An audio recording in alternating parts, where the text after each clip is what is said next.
bien, s'il n'y a personne d'autre, je pense que, avec votre permission, je, je souhaiterais partager avec vous un message d'encouragement, d'exhortation par rapport à notre marche commune. Voilà. C'est pour véritablement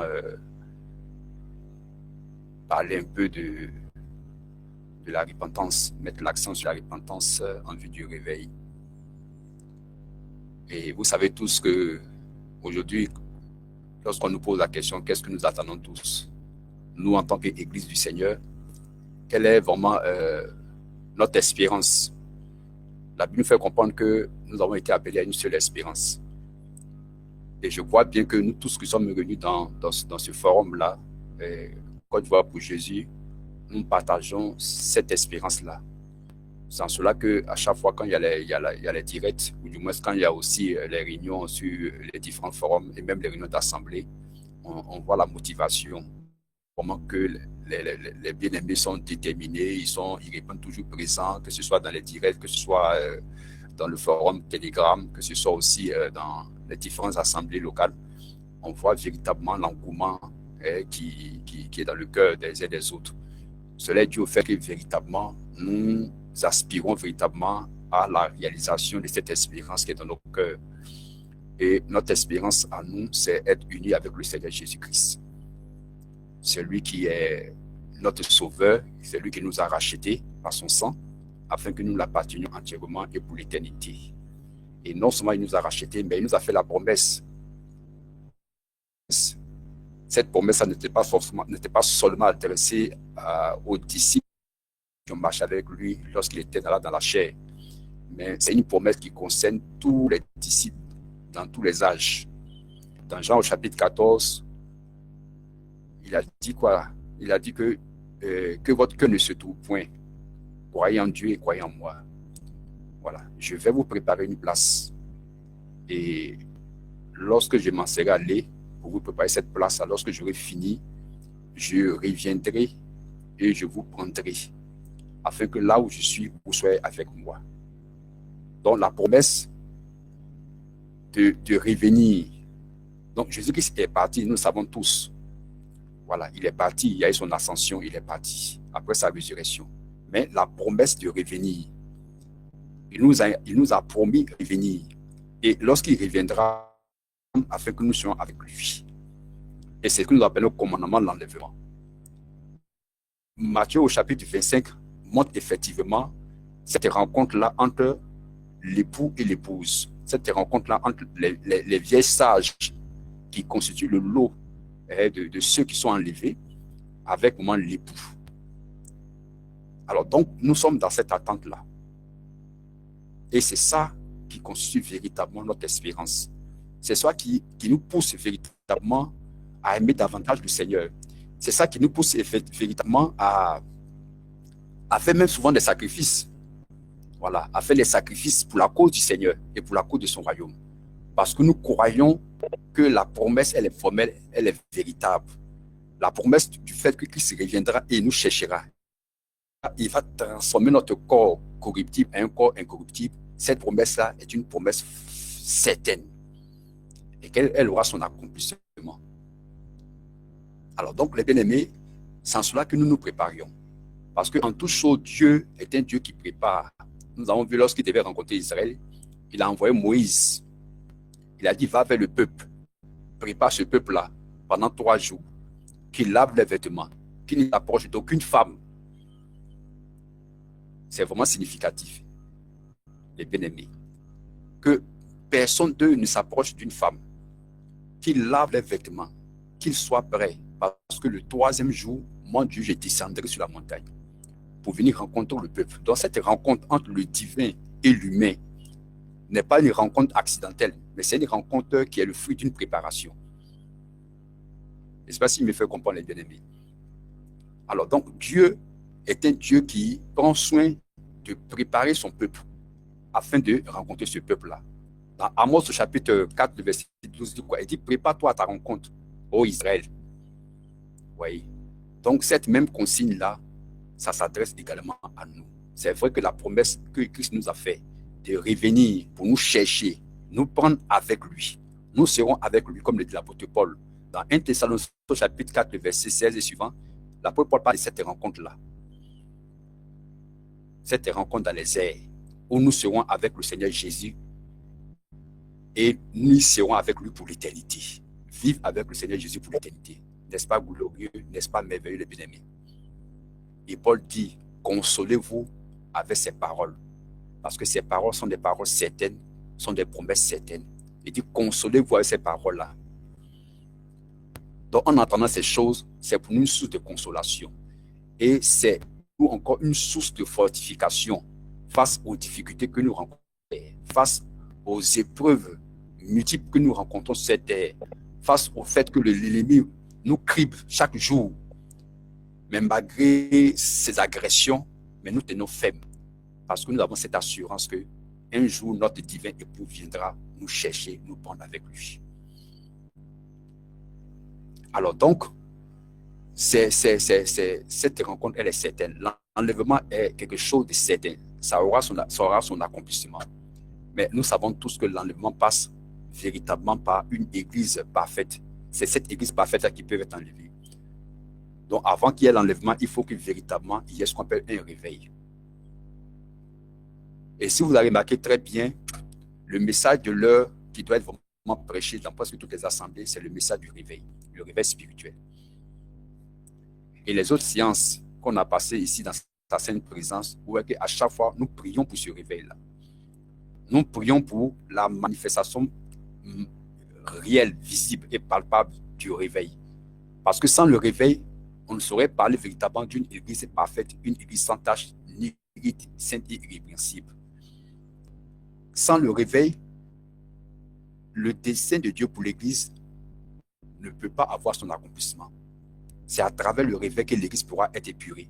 C'est à travers le réveil que l'église pourra être rendue parfaite. C'est à travers le réveil que Dieu pourra susciter les vainqueurs.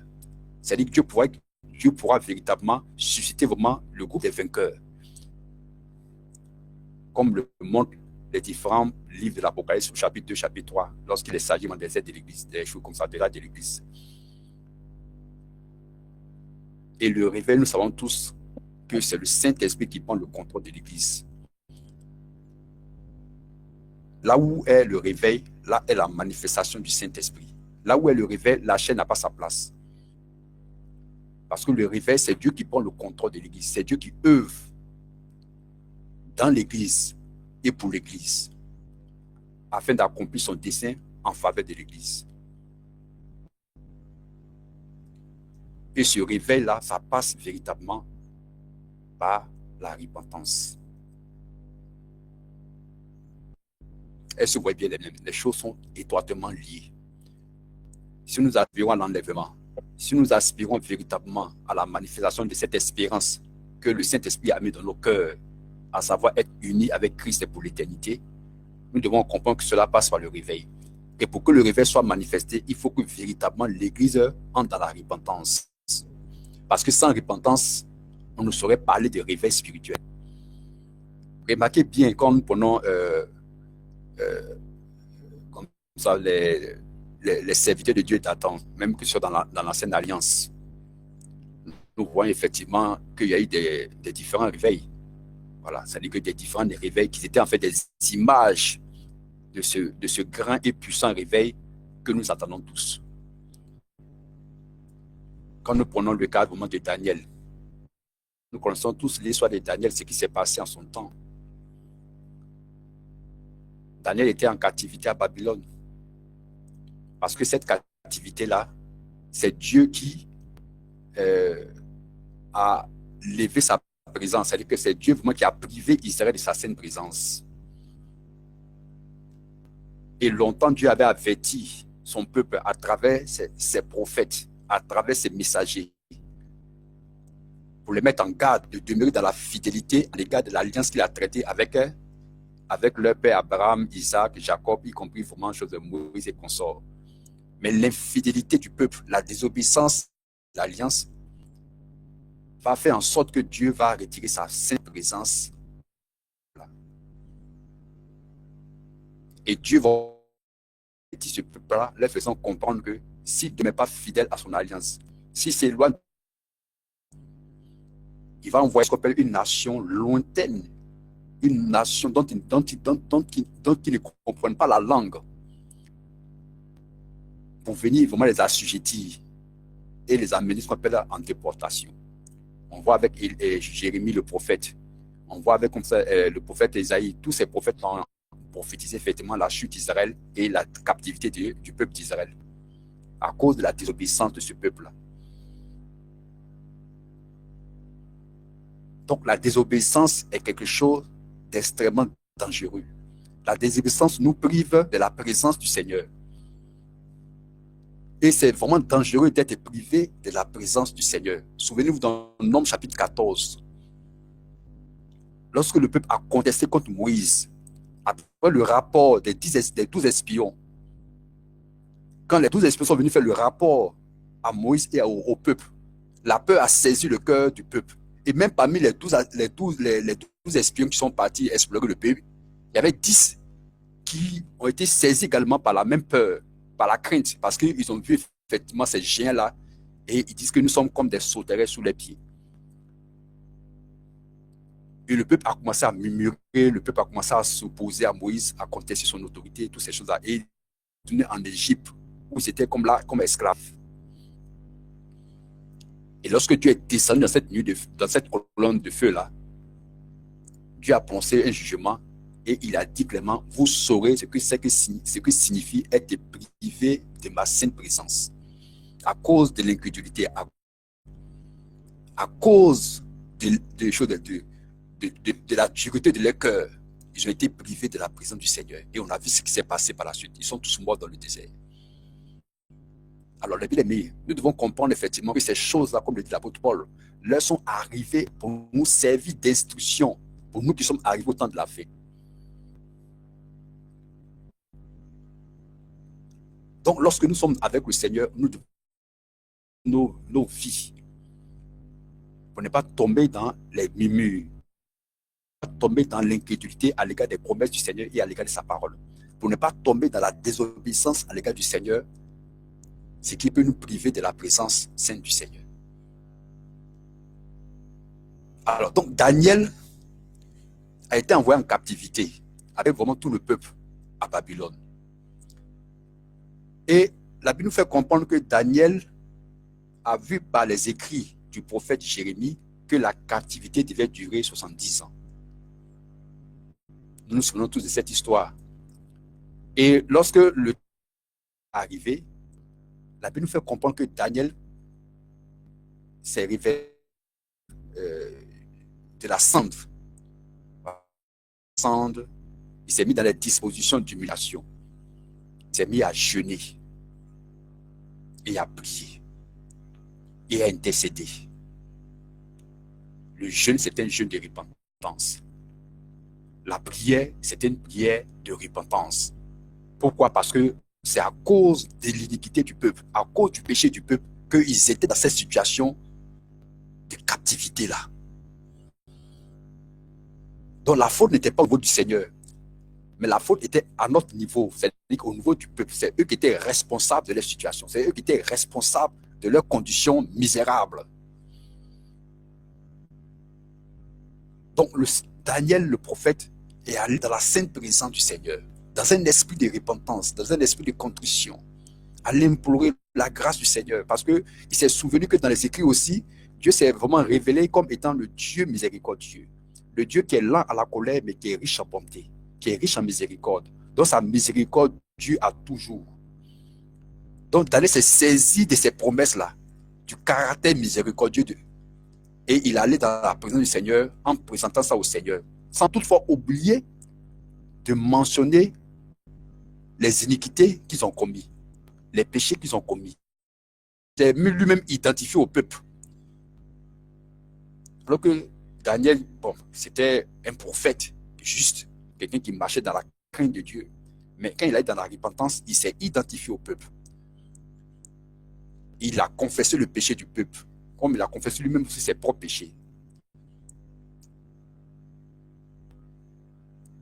Amen. Alors donc, vous voyez effectivement le cas de Daniel. Et on a vu ce que ça produit comme résultat. C'est-à-dire que le fait que Daniel est allé dans la présence du Seigneur, dans un esprit de contrition, la Bible nous fait est près de ceux qui ont l'esprit dans la contrition. C'est vrai qu'il est un Dieu transcendant, un Dieu vraiment qui est très haut, dont la demeure est élevée au-dessus de toute chose. Mais on nous fait comprendre que ce Dieu qui est élevé, le Dieu qui est très haut là, il est près de celui-là qui a l'esprit dans la contrition. L'esprit de contrition, c'est l'esprit de repentance. Et quand un cœur est animé d'un tel esprit, la repentance est sincère. La repentance qui sort de ses lèvres est une repentance sincère. La confession qui sort de ses lèvres est une confession sincère. Ce n'est pas une confession des lèvres. Dans une telle posture, un tel homme ne déchire pas ses vêtements, mais il déchire son cœur. Je ne sais pas s'il me fait comprendre les bien-aimés. Alors, donc voici un cas de figure qui est le cas de Daniel. Voici la posture qu'il a eue à l'égard de la désobéissance et qui a entraîné contre la captivité. Mais voici l'attitude de Daniel a amené Dieu véritablement à rentrer en action. Et on a vu que par la suite, le peuple a été délivré de la captivité. Le peuple est retourné dans la terre. C'est dans la terre de leur ancêtre. La terre qui est en fait l'espace de promesse que Dieu a promis à Abraham et à toute sa descendance. Ils sont allés répartir le temple. Ils sont allés répartir ce qu'on appelle les murailles de Jérusalem. Sous la direction de Néhémie, Esdras, et toutes ces personnes-là. Mais tout cela, c'était le fruit de la repentance. C'était le fruit d'une guerre à genoux menée par Daniel dans l'ombre, dans l'intercession. Et voilà ce que ça a donné comme résultat. Ça a produit un réveil. C'est la même chose pour le cas de Néhémie et pour bien d'autres acteurs. Alors, donc, vous voyez effectivement que c'est vrai, nous avons cette espérance dans le Seigneur. Nous avons cette belle promesse du fait qu'il va revenir, il va nous prendre pour que nous soyons avec lui pour l'éternité. Mais tout ça, ça passe effectivement par le réveil. Mais il ne peut avoir réveil sans repentance. Il ne peut avoir réveil sans repentance. Et l'histoire témoigne ces choses-là. Et même quand on prend l'histoire de l'Église, la plupart des différents réveils sont partis des cœurs repentants et de l'intercession.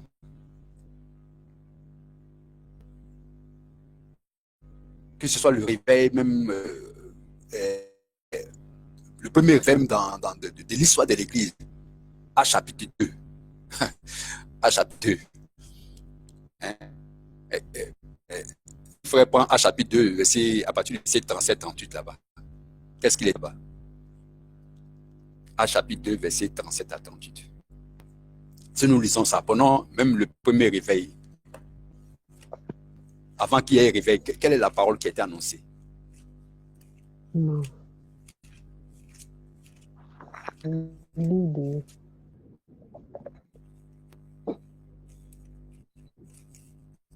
À chapitre 2. Ça, c'est dans quel livre? Acte chapitre 2, versets 37 et 38.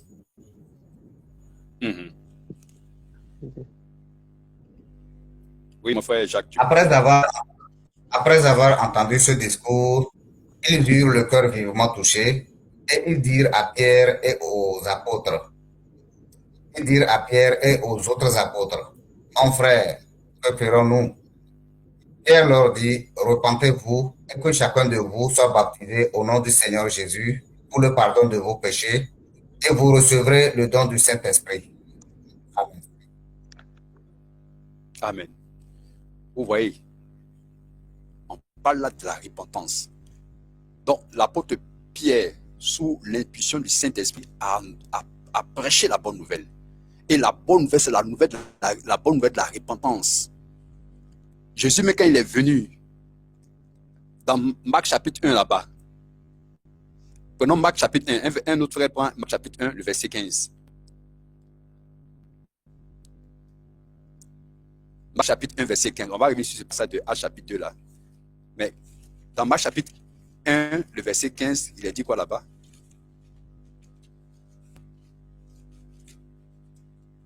Vous y êtes? Nous y sommes. Bon, je lis.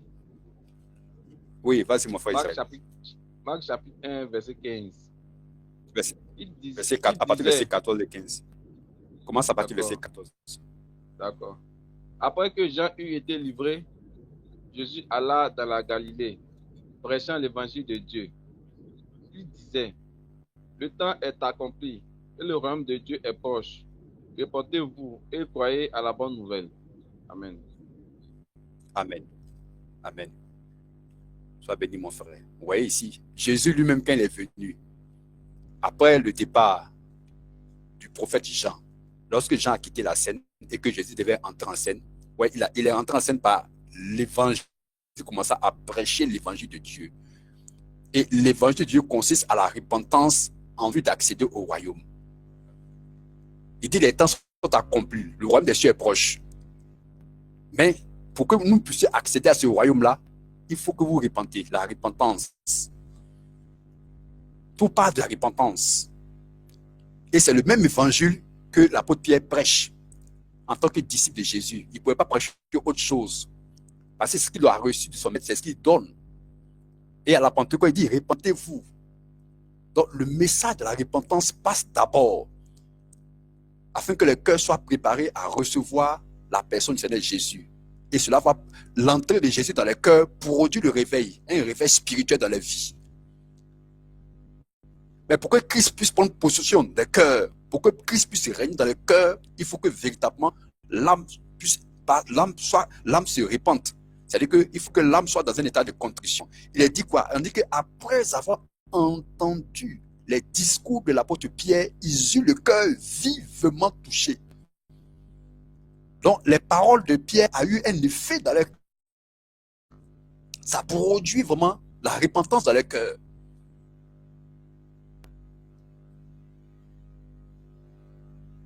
Hommes frères, que ferons-nous? Parce que le cœur était touché. La parole vraiment a eu ses effets dans le cœur. Le Saint-Esprit a placé cette parole dans le cœur, sa vérité dans le cœur. Hommes frères, que ferons-nous? Alors la parole sort pour dire, repentez-vous. La repentance en vue du baptême du Saint-Esprit. La repentance. Et lorsqu'on se repent, alors le Saint-Esprit vient et ça produit le réveil. Parce que sans le Saint-Esprit, il n'y a pas de réveil. Et dans toute l'histoire de l'Église, c'est le Saint-Esprit qui a produit les réveils.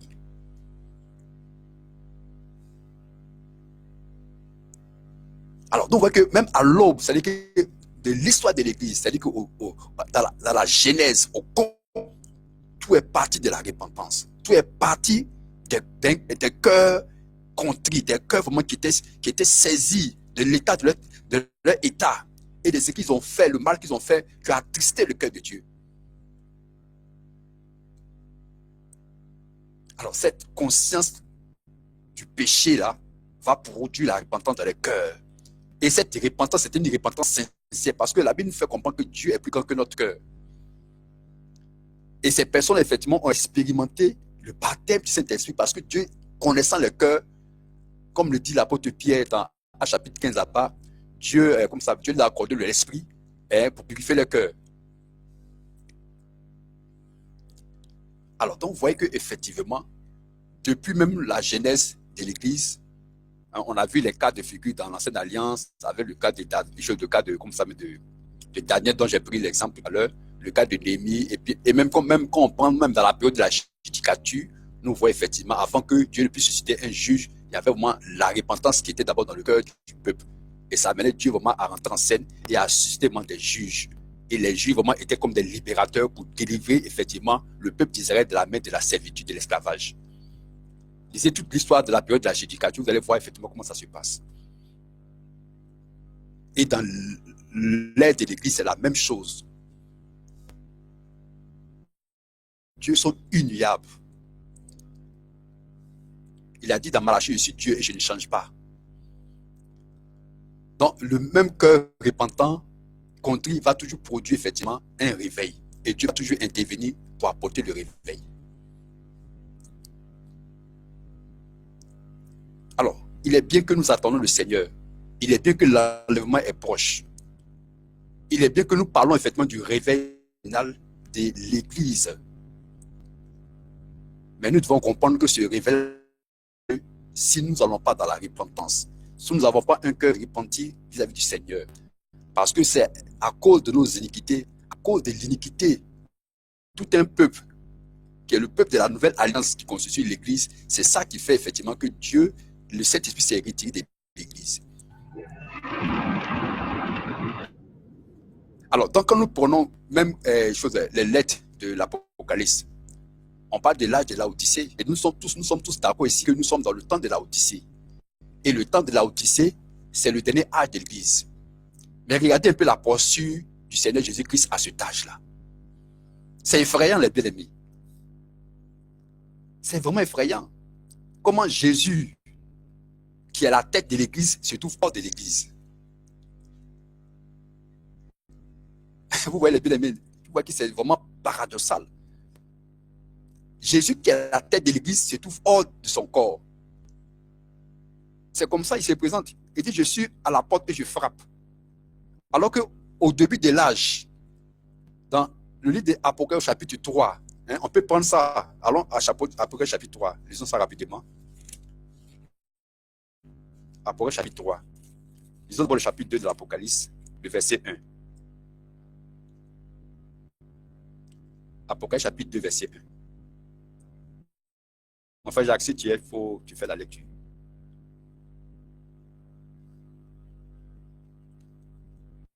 Apocalypse chapitre 2, verset 1. Écrit à l'ange de l'église d'Éphèse. Voici ce que dit celui qui tient les 7 étoiles dans sa main droite, celui qui marche au milieu des 7 chandeliers d'or. Amen. Et lis maintenant le chapitre 3 de l'Apocalypse. Chapitre 3, lis le verset 20. Apocalypse 3, verset 20. Amen. Verset 20. Voici, je me tiens à la porte et je frappe. Si quelqu'un entend ma voix et ouvre la porte, j'entrerai chez lui, je souperai avec lui et lui avec moi. Amen. Amen. Sois béni, mon frère. Vous voyez les bien-aimés, vous voyez le contraste. Au premier âge, c'est-à-dire au début de l'Église, au temps des apôtres, Jésus est en plein dans l'Église. Il est au milieu de l'Église. Ici, les chandeliers, les 7 représentent l'Église. Ouais, les 7 chandeliers constituent l'Église. Et il dit, je suis là qui marche au milieu des 7 chandeliers d'or. Donc, les chandeliers d'or, c'est le symbole de l'Église. Mais pourquoi 7? Parce que ça montre vraiment la dispensation. Les 7 ans de l'Église, les 7 dispensations qui va traverser l'Église tout au long de l'histoire. Mais ici, Jésus dit clairement qu'il est au milieu, montrant que l'Église l'appartient. L'Église est son corps, comme le dit l'apôtre Paul. Il a pris possession de l'Église, qui est son habitacle, qui est son temple, qui est son sanctuaire, qui est son tabernacle. Sa présence au milieu de l'Église. Et là, vous voyez le réveil puissant que cela a produit au temps des apôtres. Vous voyez que Dieu confirme de ses apôtres. Dieu confirmait les témoignages par des signes, par des miracles, par des prodiges. Parce qu'il était au milieu de l'Église. Il est régné dans l'Église. Et il manifestait les mêmes œuvres qu'il a accomplies lorsqu'il était sur la terre, lors de son ministère terrestre. Parce qu'il a dit clairement que celui qui court en bas fera les mêmes œuvres que j'ai faites. Et mais lorsqu'on parcourt l'histoire de l'Église, on se rend compte que celui qui était au début se retrouve hors à la fin. Il dit, je suis à la porte, je frappe. Il veut rentrer dans l'Église parce qu'il a été mis hors. Mais qu'est-ce qui a fait que Jésus se trouve hors de l'Église? Ce sont nos iniquités. Ce sont la mondanité qui est rentrée dans l'Église. C'est la distraction qui est rentrée dans l'Église. C'est l'amour du monde qui est rentré dans l'Église. C'est le féminisme qui est rentré dans l'Église.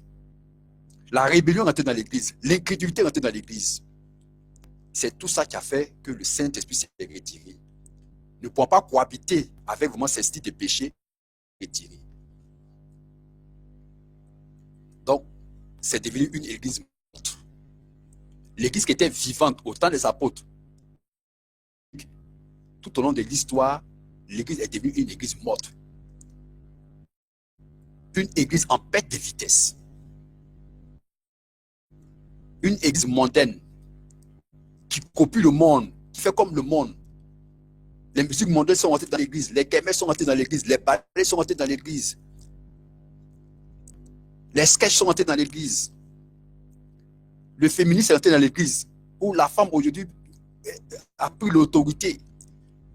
Et on a assisté véritablement à la création des femmes pasteurs, des femmes prophétesses, toutes ces choses-là. Tout ça, ça attriste le cœur de Dieu. Tout ça, ça a chassé vraiment le Saint-Esprit dans l'église.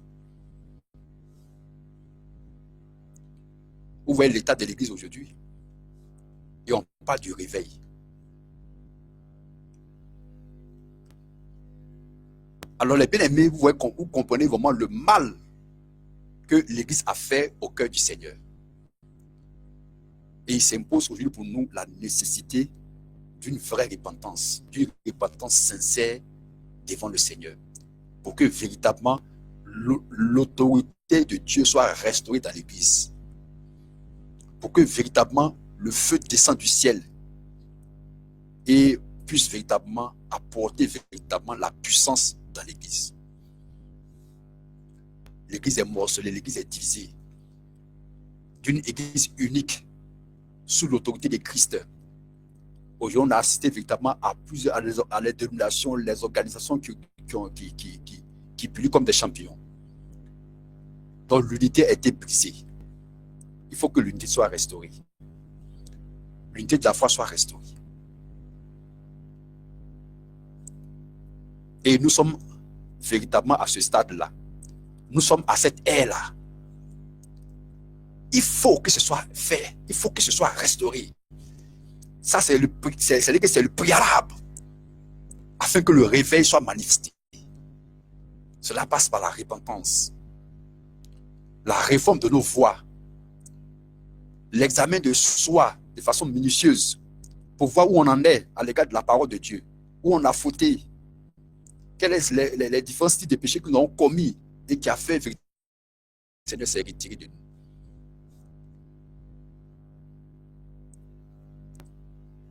Comme l'a fait Daniel pour le peuple d'Israël, nous aussi, nous devons le faire de même pour toute l'Église, que ce soit les églises de la Côte d'Ivoire, même les églises du monde entier. C'est notre responsabilité, les bien-aimés. La repentance, c'est le message de l'heure. C'est le cri du Saint-Esprit pour l'Église.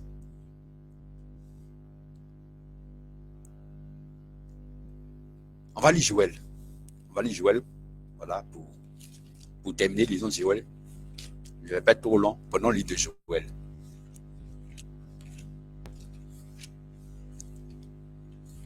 Mon frère Jacques, prends Joël.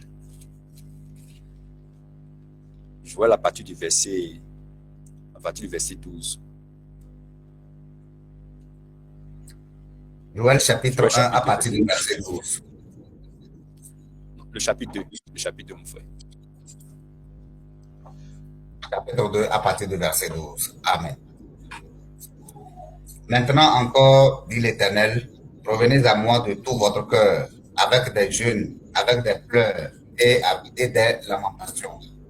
Déchirez vos cœurs et non vos vêtements, et revenez à l'Éternel, votre Dieu. Car il est compatissant et miséricordieux, lent à la colère et riche en bonté. Stop. Et il se répand des mots à voix. Permets, mon frère, on va aller doucement. Hein? Oui, amen. Sois béni, mon frère, sois béni. Vous voyez le message que Dieu adresse à son peuple. Or, aujourd'hui, nous nous vantons d'être le peuple de Dieu. Ah, nous sommes le peuple de Dieu. Nous sommes un peuple béni. Nous sommes sauvés par sa grâce. C'est bien beau. Mais voici le message que Dieu adresse à nous qui constituons son peuple. Le message de la repentance. Dieu demande que nous revenons à lui. Parce que nous sommes éloignés de lui. N'est-ce pas ce que Jacques dit là-bas dans Jean chapitre 4 là-bas? Je crois à partir du verset 8. Il dit, approchez-vous de Dieu et il s'approchera de vous. Approchez-vous de Dieu et il s'approchera de vous. Donc Dieu attend ce que nous fassions le premier pas. Et le premier pas, c'est le pas de la repentance. Il dit, revenez à moi, dit l'Éternel. Déchirez vos cœurs et non vos vêtements.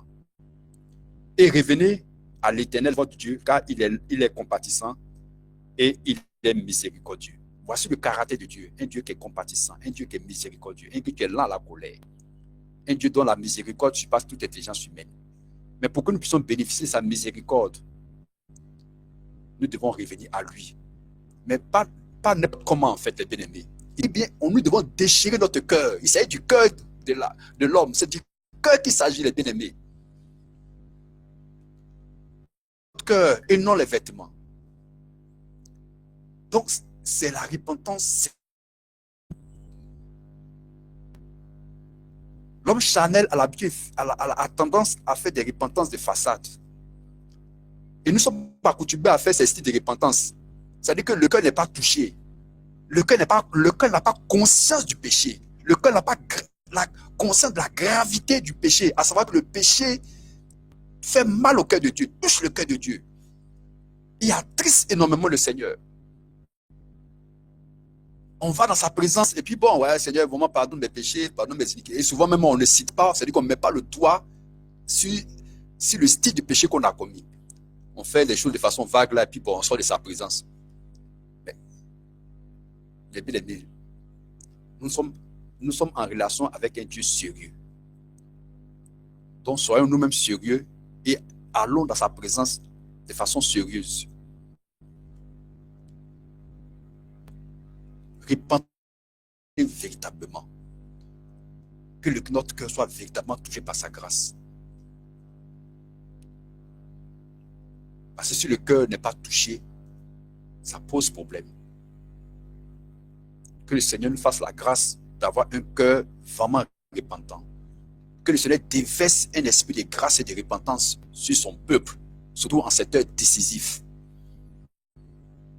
Pour que nous allons dans sa sainte présence, dans un tel état d'esprit, afin de bénéficier de sa bonté et de sa miséricorde. Continue mon frère Jacques. Le verset 14.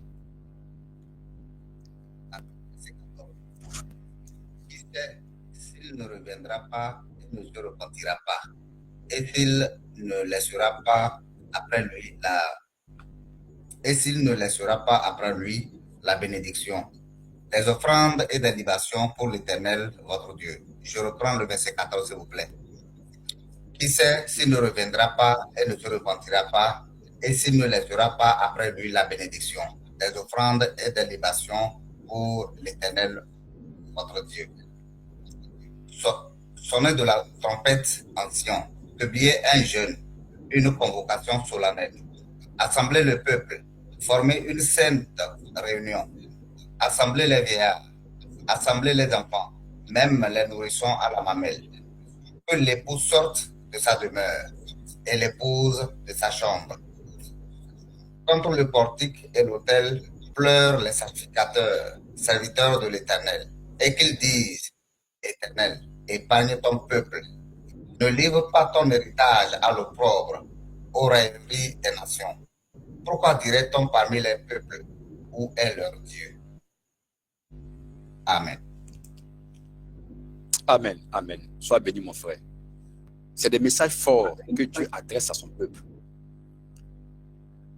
Et bien aimé, je attire votre attention sur l'appel que Dieu nous adresse, nous qui constituons le peuple du Seigneur. Nous sommes le peuple du Seigneur, mais voici les exigences de Dieu nous concernant. Voici les exigences de Dieu nous concernant, particulièrement en ces heures décisives.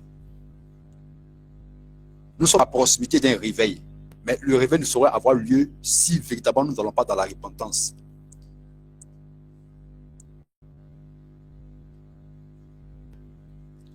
Et c'est une affaire de tout le monde. Quand vous lisez le passage, vous voyez qu'il dit quoi? Il dit l'époux, l'épouse, même les sacrificateurs sont concernés. C'est-à-dire les conducteurs ne sont pas acceptés par rapport à l'appel de Dieu concernant la repentance.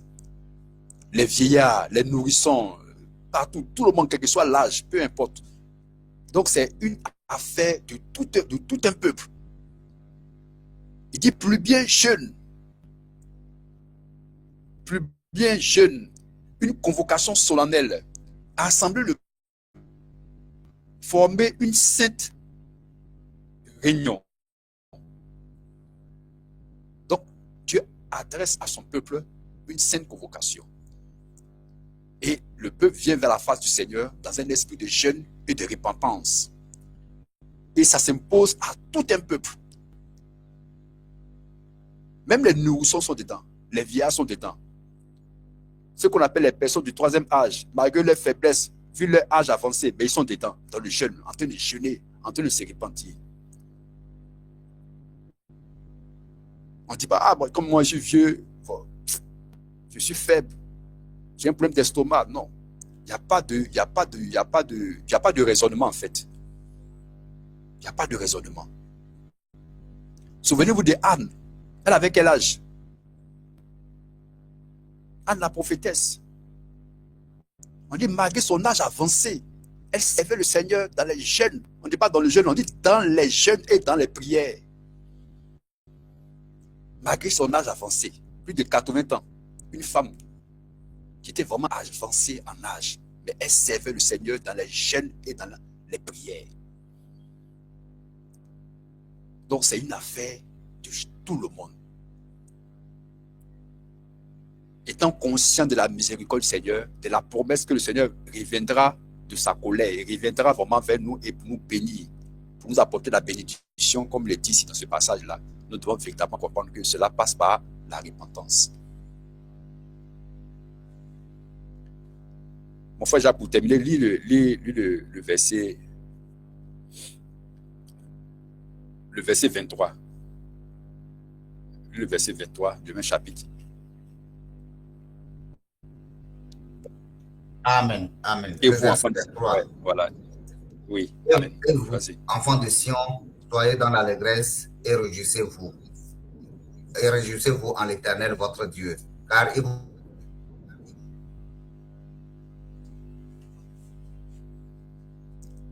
mon frère, mais que tu as un souci de connexion. vous donnera la pluie en son temps, il vous enverra la pluie de la première et de l'arrière-saison, comme autrefois. Alors, oui, André, que tu as un souci de connexion, mon frère. Oui, allô, mon frère. Mais on va demander à Israël de pouvoir. Je peux reprendre? Mon frère Jacques. Bon, d'accord, vas-y. Nous espérons que la connexion ne va pas te. Oui, vas-y, mon frère. Et vous, enfants de Sion, soyez dans l'allégresse et réjouissez-vous en l'Éternel, votre Dieu, car il vous donnera la pluie en son temps. Il vous enverra la pluie de la première et de l'arrière-saison, comme autrefois. Amen. Non, continue, mon frère.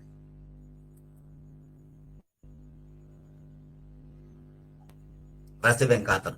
Les airs se rempliront de blé et les cuves.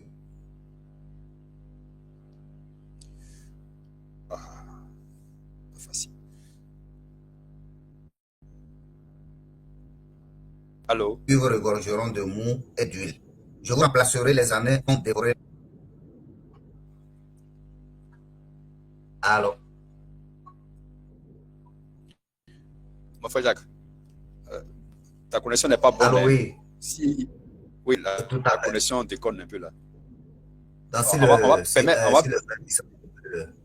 le remplacer, ça voilà, serait tout bon. à fait. Voilà. Mon frère Israël, tu as une bonne connexion, il faut répondre à la lecture à partir du verset 23.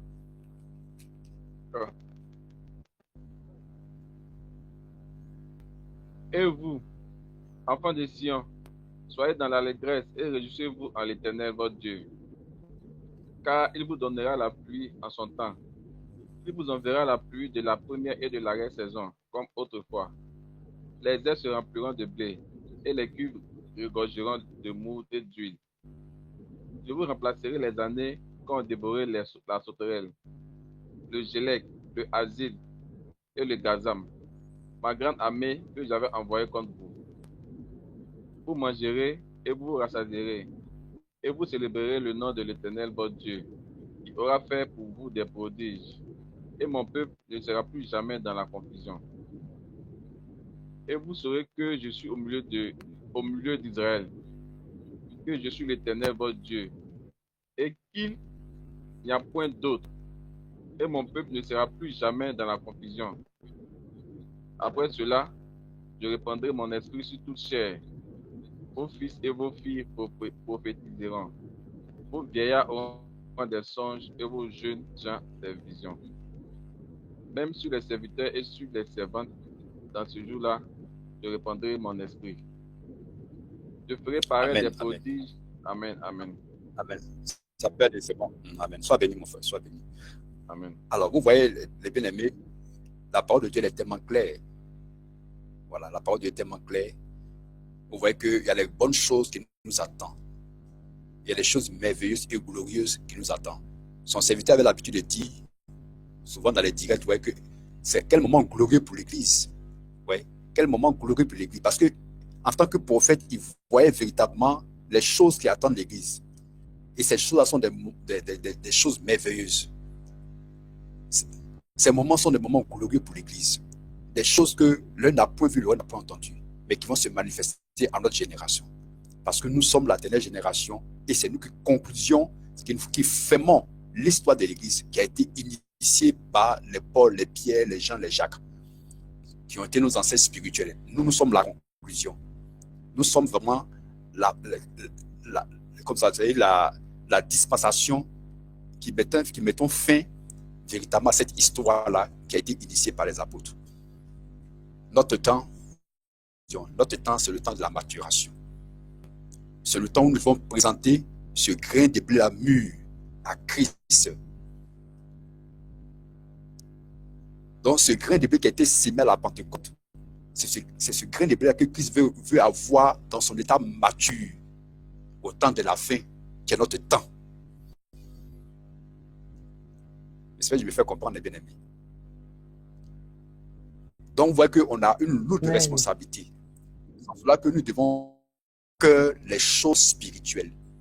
Il est temps que nous prenons à cœur les choses et que nous nous affectionnons fermement ces choses. Fermement ces choses-là. Parce qu'on n'a pas droit à l'erreur.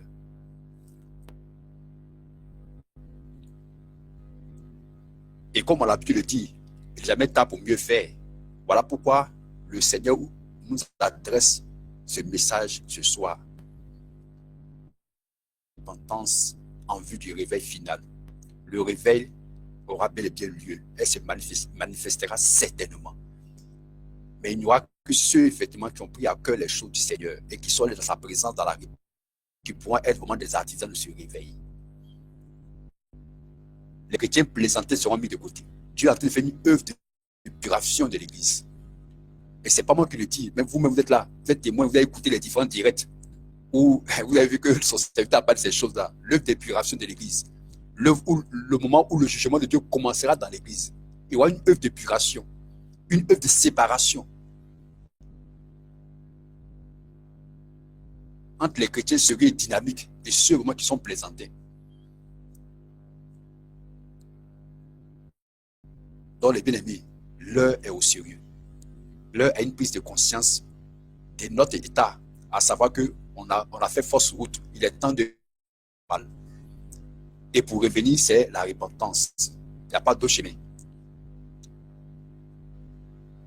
Dans le chapitre 3, le même chapitre là où il est question de l'âge de la Odyssée, que notre âge qui nous concerne, il dit quoi? Il dit aide du zèle et repens-toi. Moi, Dieu, j'aime et je châtie. Je châtie ce que j'aime.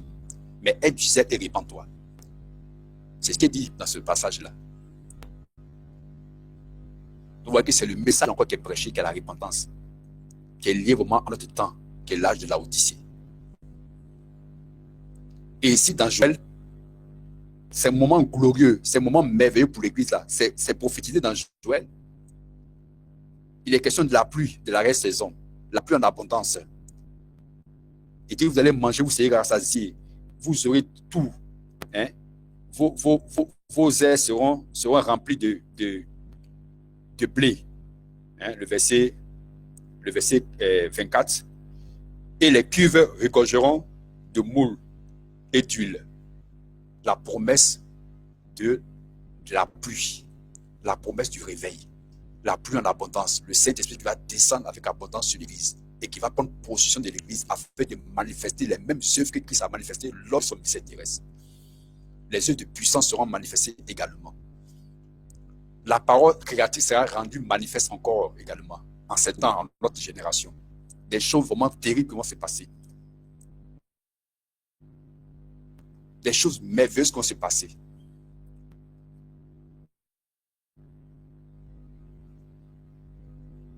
Alors donc, voici un peu ce que le Seigneur m'a mis à cœur de partager avec vous ce soir.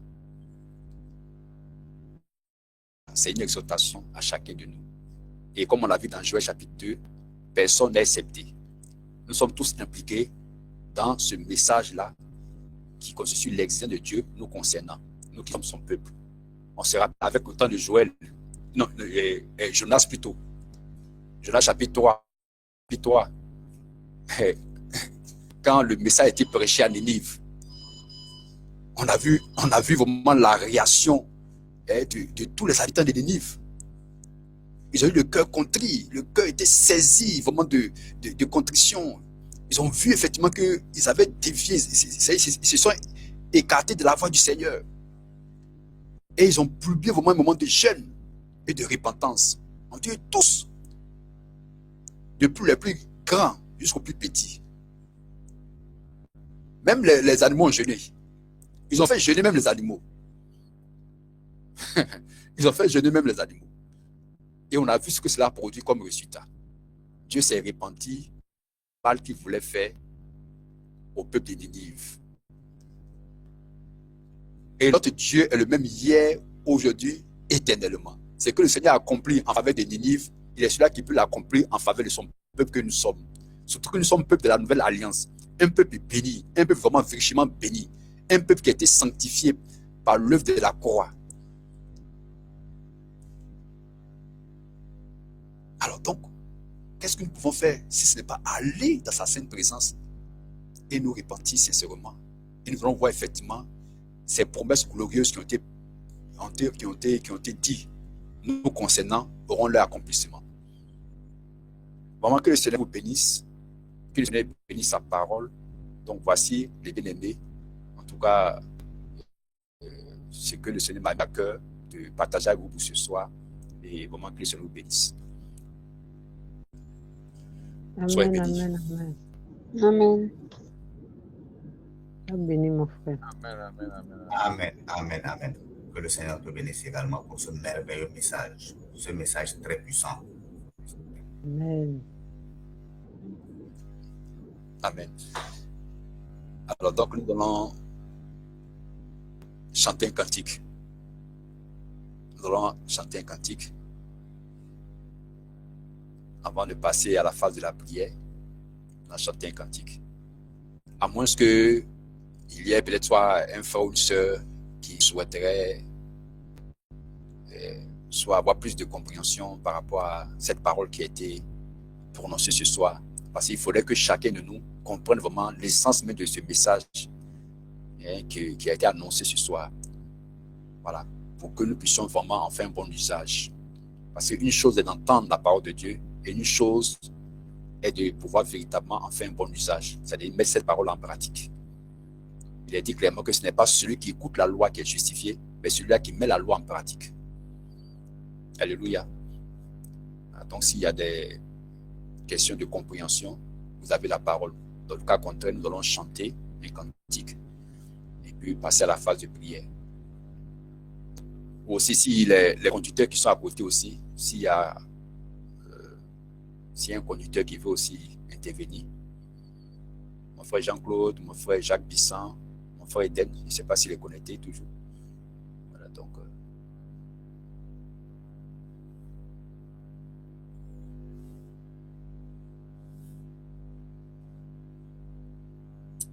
Alors, est-ce que vous m'avez entendu? Amen.